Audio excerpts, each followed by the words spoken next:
Hello, नमस्कार दोस्तों। आप सभी का एक नए वीडियो में बहुत बहुत स्वागत है। दोस्तों, आज के इस वीडियो में हम जिस कंपनी के बारे में बात करने जा रहे हैं उसका नाम है कैंपस एक्टिववियर लिमिटेड। दोस्तों, एक ऐसी कंपनी है जो फुटवियर सेक्टर में काम कर रही है और दोस्तों इस कंपनी का जो फ्यूचर है वो बहुत ज़्यादा ब्राइट देखने को मिल रहा है। आज की इस वीडियो में हम बात करेंगे कंपनी के बिजनेस के बारे में, कंपनी के लास्ट कॉल के बारे में, पिछले एक साल में कंपनी में क्या क्या न्यूज़ देखने को मिली हैं, उसमें से कौन सी न्यूज़ पॉजिटिव है, कौन सी न्यूज़ निगेटिव है। इसके अलावा इस कंपनी का जो फ्यूचर ग्रोथ प्लान है लॉन्ग टर्म में वो कैसा देखने को मिल रहा है। तो सबसे पहले इस कंपनी के कुछ प्रमुख पैरामीटर जो कि एक इन्वेस्टर के लिए जानना बहुत ज़रूरी होता है, तो उन पर सबसे पहले बात कर लेते हैं। कंपनी का जो पी है वो 50.4 है, इंडस्ट्री का पी 33.4 है। तो पी के हिसाब से ये कंपनी महंगी देखने को मिल रही है। आरओसी की बात की जाए तो 20 है, आरओई 17 है। कंपनी के प्रमोटर का कोई भी स्टेक प्लेज नहीं है। इंटरेस्ट कवरेज रेशियो की बात की जाए तो 8.71 है। डेब्ट टू इक्विटी रेशियो 0.48 है और पीजी रेशियो की बात की जाए तो 14.1 के आसपास देखने को मिल रहा है। तो इसमें से यदि पी और पीजी रेशियो को निकाल दिया जाए, बाकी कंपनी के जो पैरामीटर हैं वो बहुत अच्छे देखने को मिल रहे हैं। ये दोस्तों, इस कंपनी के बारे में बात की जाए तो कैंपस एक्टिववियर लिमिटेड भारत की एक leading sport and casual footwear company है। यह खास तौर पर अफोर्डेबल यानी कम कीमत में ट्रेंडी शूज बनाती है जो यूथ और मिडिल क्लास ग्राहकों को टारगेट करती है। तो दोस्तों, आज के समय में सबसे ज़्यादा जो बिकने वाले फुटवेयर हैं वो कम कीमत वाले, यानी कम कीमत में अच्छी डिज़ाइन हो, वही फुटवेयर ज़्यादा बिक रहे हैं। और इंडिया में मिडिल क्लास पॉपुलेशन वो 70 से 80% देखने को मिलेगी। ये दोस्तों, प्रोडक्ट पोर्टफोलियो की बात की जाए, इस कंपनी के प्रोडक्ट पोर्टफोलियो में कौन कौन से प्रोडक्ट हैं, तो उसमें दोस्तों रनिंग शूज़ है, वॉकिंग शूज़ है, कैजुअल शूज़ है, स्पोर्ट शूज़ है और सैंडल और स्लीपर है। Focus stylish budget friendly footwear. Business model कैसे काम करता है, तो दोस्तों ये कंपनी मैन्युफैक्चर करती है, इसका खुद का मैन्युफैक्चरिंग यूनिट है। कैंपस के पास खुद की मैन्युफैक्चरिंग प्लांट है, इससे कास्ट कंट्रोल और क्वालिटी मेंटेन रहती है। दूसरा दोस्तों, डिस्ट्रीब्यूशन नेटवर्क कंपनी का बहुत ही स्ट्रांग है। 400 प्लस डिस्ट्रीब्यूटर हैं और 20,000 प्लस रिटेल आउटलेट कंपनी के पास है। ऑनलाइन प्लेटफॉर्म के जरिए भी ये कंपनी अपने जो प्रोडक्ट हैं उनको सेल करती है, जैसे अमेजॉन, फ्लिपकार्ट व इसकी जो खुद की वेबसाइट है उससे भी ये अपने प्रोडक्ट को सेल करने का काम करती है। इससे दोस्तों स्ट्रांग डिस्ट्रीब्यूशन और हाई रीच मिलती है कंपनी को। ब्रांड स्ट्रेटजी की बात की जाए तो यूथ फोकस्ड ब्रांड है। अफोर्डेबल प्राइस 800 से लेकर 3,000 रेंज है। इसके जो प्रोडक्ट हैं उनकी ट्रेंडी डिजाइन, जिसमें से नाइक, एडिडास जैसा इसका लुक देखने को मिलता है, बट इसका जो प्राइस है वो बहुत ही कम देखने को मिलता है इन कंपनियों से। Acid light plus scale model है कंपनी का। कुछ मैन्युफैक्चरिंग खुद करती है और कुछ आउटसोर्सिंग के जरिए ये मैन्युफैक्चर करवाती है। इससे क्या फ़ायदा होता है आउटसोर्सिंग से करवाने का दोस्तों, कि तेज़ी से स्केल करने में मदद मिलती है। जैसे मान लीजिए अभी कंपनी की जो टोटल मैन्युफैक्चरिंग कैपेसिटी है वो 5,000 है और डिमांड ज़्यादा आ रही है, तो ये क्या करती है कि बाहर से मैन्युफैक्चरिंग करवा लेती है और उन डिमांड को पूरा करने का काम करती है। उससे फ़ायदा ये होता है दोस्तों कि कंपनी को नई मैन्युफैक्चरिंग यूनिट नहीं लगानी पड़ती है, ज़रूरी नहीं है वो डिमांड हमेशा बनी रहे। ये दोस्तों, इस कंपनी के स्ट्रेंथ की बात की जाए तो इंडिया में फास्ट ग्रोइंग फुटवेयर ब्रांड में से एक है। स्ट्रांग डिस्ट्रीब्यूशन नेटवर्क है, अफोर्डेबल प्राइसिंग स्ट्रेटजी है, rising demand in youth segment में ये कंपनी काम कर रही है। ये दोस्तों, इसके लास्ट क्वार्टर के कॉल की बात की जाए तो उसमें मैनेजमेंट के द्वारा बताया गया था कि रेवेन्यू में ईयर वाइज ईयर 13% की ग्रोथ देखने को मिली थी। पैट में 37% ईयर वाइज ईयर ग्रोथ देखने को मिली थी। मार्जिन भी अच्छा देखने को मिला था और स्ट्रांग एक्सपेंशन भी देखने को मिला था। वैल्यू ग्रोथ की बात की जाए तो इसमें 8 से 9% ग्रोथ देखने को मिली थी और ये 8.3 मिलियन पेयर कंपनी ने सोल्ड किया था, जो अब तक का ऑल टाइम हाई है किसी भी एक क्वार्टर में। एवरेज सेलिंग प्राइस की बात की जाए तो 711 रुपये के आसपास थी और ये average selling price year wise year लगभग 5.2% बढ़ा है। दोस्तों, ये मैनेजमेंट ने बताया है कि जो ग्रोथ इतनी अच्छी देखने को मिली है वॉल्यूम में, वो प्रीमियराइजेशन और वॉल्यूम में ग्रोथ दोनों के कारण इसका जो रिजल्ट है इतना अच्छा देखने को मिला है। मैनेजमेंट ने की हाईलाइट इस कॉल में बताया है, जिसमें से पहला है premiumization strategy working. Average selling price increase हुआ है जो 711 तक पहुंच चुका है। स्नीकर सेगमेंट स्ट्रांग रहा है जिसमें वॉल्यूम ऑलमोस्ट डबल होते हुए देखने को मिला है इस स्नीकर सेगमेंट में। हाई वैल्यू प्रोडक्ट से मार्जिन इम्प्रूव हुआ है, मतलब कंपनी धीरे धीरे चिप से मिड प्रीमियम सेगमेंट में शिफ्ट कर रही है, जो कि आने वाले समय में कंपनी को एक अच्छा मूव देगी। वुमेन एंड किड सेगमेंट में तेजी देखने को मिली है। कंट्रीब्यूशन, इस सेगमेंट का कंट्रीब्यूशन लगभग 22% तक पहुंच चुका है, जो पहले 18 से 19% था। मार्केटिंग कंपनी जैसे वुमेन फोकस्ड कंपनी सक्सेसफुल रहे हैं। फ्यूचर ग्रोथ का सबसे बड़ा ड्राइव यही सेगमेंट होने वाला है। मैन्युफैक्चरिंग एंड बैकवर्ड इंटीग्रेशन की बात की जाए तो पंतनगर प्लांट प्रीमियम अपर स्टार्ट एट जून 2026। ये जो इसका पंतनगर का प्लांट है ये मैन्युफैक्चरिंग स्टार्ट कर चुका है और इसकी स्टार्टिंग जनवरी 2026 में हुई है। यहाँ पर 90% plus raw material sourcing India में ही होती है।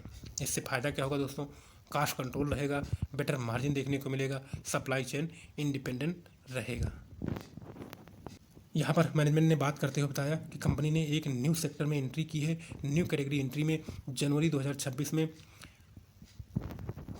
एथलियर्स अप्रैल सेगमेंट में एंट्री की है। यहाँ बड़ा ट्रिगर हो सकता है फुटवेयर से आगे एक्सपेंशन का। डिमांड पर मैनेजमेंट ने बताया कि इंडस्ट्री डिमांड अभी वीक देखने को मिल रही है, लेकिन कैंपस आउट परफॉर्म कर रही है।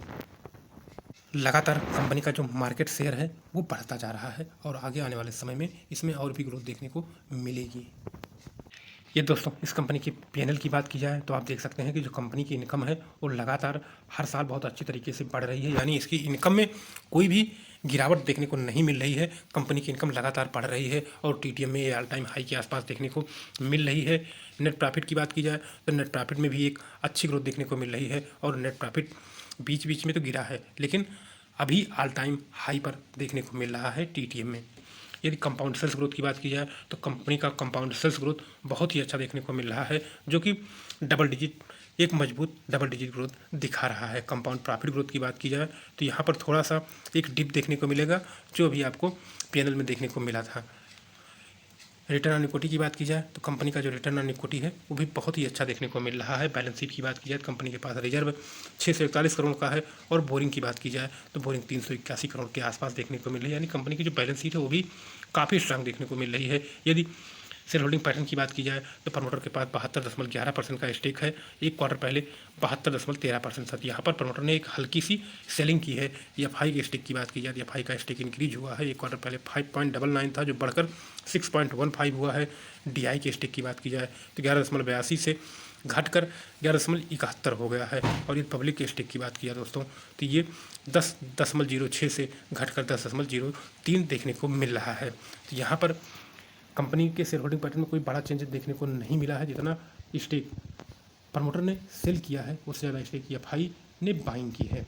ये दोस्तों यहाँ पर नंबर ऑफ शेयर होल्डरों की संख्या की बात की जाए तो एक समय यहाँ पर नंबर ऑफ जो शेयर होल्डर थे वो 2,85,000 के आसपास तक पहुँच चुके थे, लेकिन अभी यहाँ पर 1,87,000 के आसपास शेयर होल्डर देखने को मिल रहे हैं। ये एक बहुत बड़ा पॉजिटिव चीज़ है कि जो बड़े इन्वेस्टर थे वो लगातार अपना स्टेक इस कंपनी में बढ़ा रहे हैं, जो कि आने वाले फ्यूचर के लिए बहुत ही पॉजिटिव बात देखने को मिल रही है। ये दोस्तों कंपनी की फ्यूचर ग्रोथ प्लान की बात की जाए तो कैंपस एक्टिव बेयर का फ्यूचर ग्रोथ काफ़ी स्ट्रांग दिख रहा है, क्योंकि कंपनी मल्टी ग्रोथ लेयर पर काम कर रही है। सबसे बड़ा ड्राइव प्रीमियराइजेशन स्ट्रेटजी है, जहां धीरे धीरे लो प्राइस सेगमेंट से मिड प्रीमियम कैटेगरी में शिफ्ट कर रही है। इससे एवरेज सेलिंग प्राइस बढ़ रहा है और मार्जिन भी इम्प्रूव हो रहा है। दूसरा ग्रोथ इंजन है वुमेन एंड किड्स सेगमेंट, जिसका कंट्रीब्यूशन तेज़ी से बढ़ रहा है। इंडिया में यह सेगमेंट अभी अंडर पेंट्रेटेड है, इसलिए लॉन्ग टर्म में इसमें बहुत बड़ा अपॉर्चुनिटी देखने को मिल रही है। तीसरा फैक्टर है distribution expansion plus omni channel strategy. Company का ऑलरेडी स्ट्रांग नेटवर्क है, लेकिन online channel Amazon, Flipkart, Myntra तेज़ी से ग्रो कर रहा है। Direct to consumer model margin को और बेहतर बना सकता है। इसके अलावा इसका जो न्यू सेगमेंट है वहाँ पर कंपनी ने एक एंट्री कर ली है और एंट्री का एक बड़ा अपॉर्चुनिटी है यह। अगर यह सेगमेंट सफल होता है तो कैंपस एक फुटवेयर कंपनी से लाइफस्टाइल ब्रांड बन सकती है, जिससे वैल्यूएशन रेटिंग भी पॉसिबल है। मैन्युफैक्चरिंग साइट पर बैकवर्ड इंटीग्रेशन, पंतनगर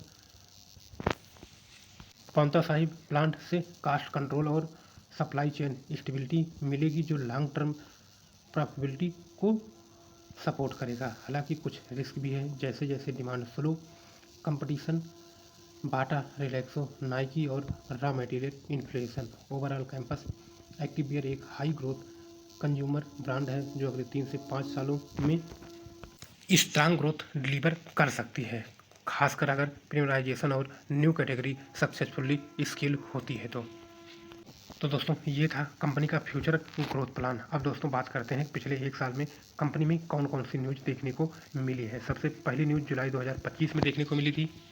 कंपनी ने एक लीगल केस किया था और डेट थी 18 जुलाई 2025 को। कंपनी ने कैंपस सूत्रा के खिलाफ दिल्ली हाई कोर्ट में केस किया था। दोस्तों कैंपस का नाम यूज करके एक कंपनी ने नई कंपनी खोली थी, जिस पर कंपनी ने एक लीगल केस भी किया था। इसका इम्पैक्ट क्या रहा? ब्रांड प्रोडक्शन के लिए एक बड़ा कदम देखने को मिला है।